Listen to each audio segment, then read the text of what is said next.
ہم نے آپ حضرات کے سامنے قرآن مقدس کی مقدس آیت کا تلاوت کیا جس میں اللہ رب العزت فرماتا ہے انا نحن نزلنا الذکر وانا لہ لحافظون، کہ ہم نے قرآن پاک کو نازل کیا۔ اللہ کہہ رہا ہے قرآن پاک کو نازل کیا اور اس کی حفاظت کی ذمہ داری بھی میری ہے۔ دوسرا ٹکڑا میں نے آپ حضرات کے سامنے حدیث کا پڑھا تھا، خیرکم من تعلم القرآن وعلمہ، کہ تم میں سب سے بہتر وہ ہے جو قرآن پاک کو سیکھتا ہے اور سکھاتا ہے۔ نہ کہا کہ ڈاکٹر بہتر ہے، انجینئر بہتر ہے، پائلٹ یا گریجویٹ، کچھ بھی کہیں پہ کوئی ذکر نہیں ہے۔ اگر کہا گیا ہے تو کیا کہا نبی پاک صلی اللہ تعالی علیہ وسلم نے، خیرکم من تعلم القرآن وعلمہ، تم چاہے جتنا دولت مند ہو، تم چاہے جتنا پراپرٹی کا مالک ہو، تمہارے پاس جتنا بینک بیلنس ہے، کچھ بھی ہے، تمہارے پاس طاقت ہے، شہرت ہے، عزت ہے، کچھ بھی ہے، یاد رکھیں سب سے بہتر انسان اللہ کے بارگاہ میں وہی ہے، نبی کے فرمان کے مطابق، جو قرآن پاک کو سیکھتا ہے اور سکھاتا ہے، اور جس سے ہم اور آپ بہت دور ہیں۔ آج قرآن پاک کے بارے میں بتایا جاتا ہے،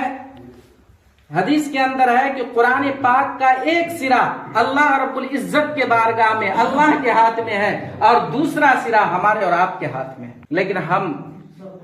اس کو پس پشت ڈال دیے ہیں۔ بہت افسوس کی بات ہے۔ آپ حفاظ کرام کو سنتے ہیں تراویح کے اندر، یاد رکھیں اگر ہم کہتے ہیں دنیا کے اندر سب سے مشکل کام ہے تو یقیناً جو علماء کرام ہیں ان سے پوچھئے گا کہ قرآن پاک کا مصلی پر سنانا سب سے بڑا مشکل کام ہے،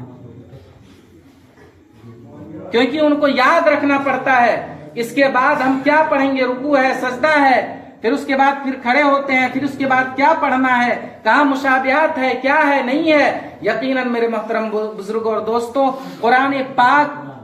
کا مصلی پر سنانا یہ بہت بہادری کا کام ہے۔ اگر آپ کے اور ہمارے بیچ میں کوئی حفاظ کرام قرآن پاک کو سناتے ہیں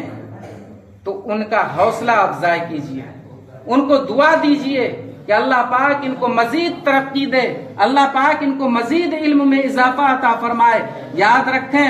حافظ قرآن کا وہ مرتبہ ہے، ایک حافظ قرآن جنہوں نے اپنے سینے میں قرآن کو بسایا ہے اور قرآن نے جو بتایا ہے حرام کو حرام اور حلال کو حلال سمجھ کر اگر وہ حافظ قرآن نے زندگی کو گزارا ہے تو یاد رکھیں قرآن پاک کی برکت سے وہ حافظ قرآن ایسے 10 لوگوں کو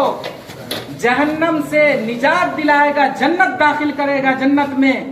سفارش کے ذریعے سے، جن کے اوپر جہنم واجب ہو چکا ہے۔ آپ نے دنیا کی ساری ڈگریاں حاصل کروا اپنی بچوں کو، لیکن یاد رکھیں اگر آپ نے اپنی اولاد کو قرآن پاک کی تلاوت نہیں دی تو کل قیامت کے دن آپ سے بہت دور بھاگے گی آپ کی اولاد، آپ کو پہچانے گی نہیں، بلکہ وہ خود نفسی نفسی کا عالم میں ہوگی آپ کی اولاد۔